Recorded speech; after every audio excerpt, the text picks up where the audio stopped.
Pourquoi on ne prophétise pas avec simplicité? Hein, maman, viens. Le Seigneur me dit ceci, cela. Maman.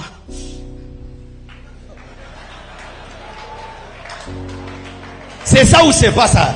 Est-ce que non, on se connaît? Est-ce que non, on se connaît? Qu'est-ce que nous avons? On devient comme des receveurs qui n'ont pas les mêmes parents mais qui ont le même comportement. Les receveurs n'ont pas les mêmes parents, mais tous ont le même langage, les mêmes attitudes. Et c'est la preuve que c'est un esprit. Quand tu vois des gens qui n'ont pas les mêmes parents, mais qui ont le même comportement, ils ont le même esprit. Comment vous vous comportez de la même manière? De sorte qu'il y a une manière de prophétiser Made in Congo. Mais vrai ou faux? Made in Congo, il faut faire du tralala, il faut un peu de théâtre, il faut... Mais pourquoi? Pourquoi? Si quelqu'un passe ici, il donne des précisions. Toi, tu vas prophétiser vers lui. Tu commences à demander, Dieu, ne m'abandonne pas. Moi aussi, des précisions. De sorte que les gens vont jeûner. Pas pour avoir des prophéties qui transforment les gens, pour avoir des précisions seulement. Connaître les dates de naissance, connaître les noms des gens, connaître les numéros. Tu vas jeûner pour ça seulement. Tu ne demandes pas une prophétie qui peut changer le Congo, qui peut changer l'église. Non, tu veux connaître mon nom. Je te donne Marcelo Tounas. Tu veux connaître le nom de ma maman? Assoudi, Georgette. Vous avez changé? Quand vous avez entendu le nom de ma maman, ça vous a changé? Pourquoi? C'est la compétition. Une fois je vois un, l'autre prophétise. Et puis il dit, oh, il dit, là j'étais des bananes sur mon chemin. Il faut que j'enlève les bananes. Pourquoi? Je dois monter encore. Vous êtes devenus des avions. Oui, je dois monter plus haut. Maintenant quand quelqu'un, monte encore, monte. Là maintenant tu vas aller dans les villages. Lui il était resté à Kinshasa. Waouh! Tu vas dans les villages. Hé! L'orgueil. L'orgueil. L'orgueil.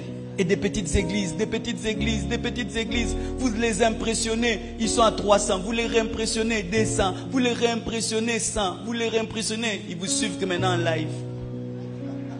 Mais c'est vrai. Parce que quelqu'un de sérieux ne peut pas prier dans des endroits pareils.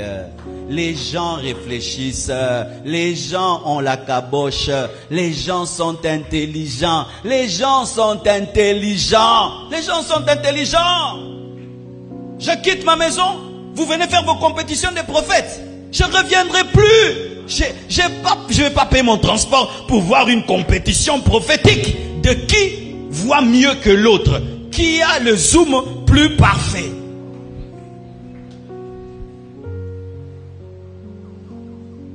De l'orgueil. Et ça mène des esprits de divination. Ça mène des esprits de python. Lorsqu'on commence à prophétiser avec orgueil, ça ouvre la porte à un esprit de python, un esprit de divination. Le vrai Saint-Esprit, lorsque tu commences à t'enfler, il arrête de dire, il diminue sa manière d'agir. Mais quand tu vois quelqu'un, plus il devient orgueilleux, plus Dieu l'utilise, c'est devenu un esprit de python. C'est devenu un esprit de divination. Le Saint-Esprit n'opère pas là où l'homme est glorifié. J'aimais le témoignage d'un homme de Dieu. Le matin, Dieu l'a utilisé terriblement. Il devait prêcher aussi le soir. Et après avoir prêché, Dieu lui dit, enferme-toi, prie.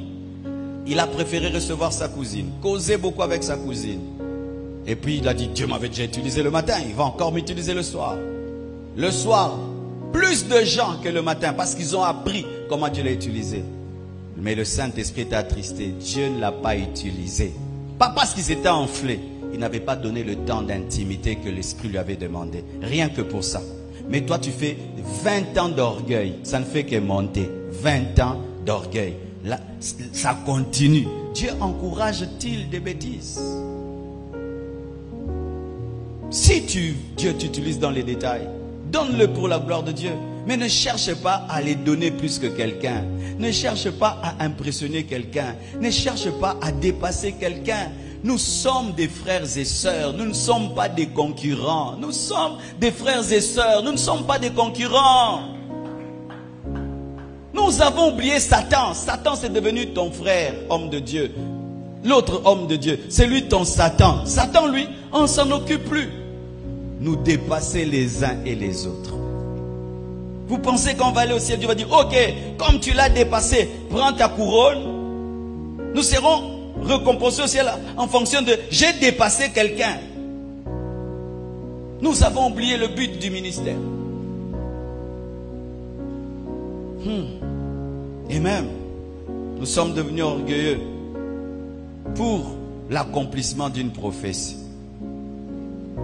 Parce que tu as dit, c'est fait, tu prends toute la gloire. Tu dis, j'ai dit c'est arrivé, j'ai dit c'est arrivé. Toi tu as fait arriver quoi? Tu as fait arriver quoi? Soyons humbles. Tu as fait arriver quoi? Quand tu prophétises, est-ce que toi tu maîtrises les temps et les circonstances? Dieu qui connaît le futur, va dans le futur et te révèle le futur et toi tu le dis. Est-ce que tu as créé le futur? C'est pourquoi tu ne peux même pas demander une offrande à cause de l'accomplissement d'une prophétie. Si la personne veut donner librement, elle donne. Mais tu ne peux pas exiger l'impôt de l'accomplissement. Tu ne peux pas exiger l'impôt de l'accomplissement. Ne t'enfle pas parce qu'une prophétie est accomplie. Dieu peut faire maintenant, tu parles, ça n'arrive pas. Pour t'humilier. Ça s'accomplit, gloire à Dieu. Et c'est vraiment gloire à Dieu. Parce que celui qui prophétise n'est pas le créateur du futur. Il annonce le futur, mais il ne crée pas le futur.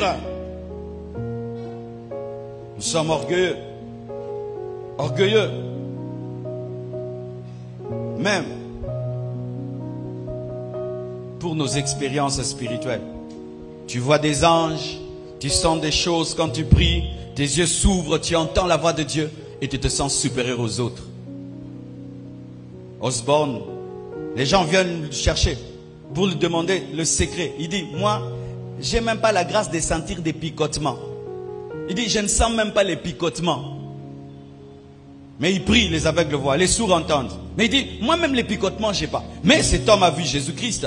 Mais il n'amène pas les gens vers ces expériences, afin que tout soit fixé sur Jésus.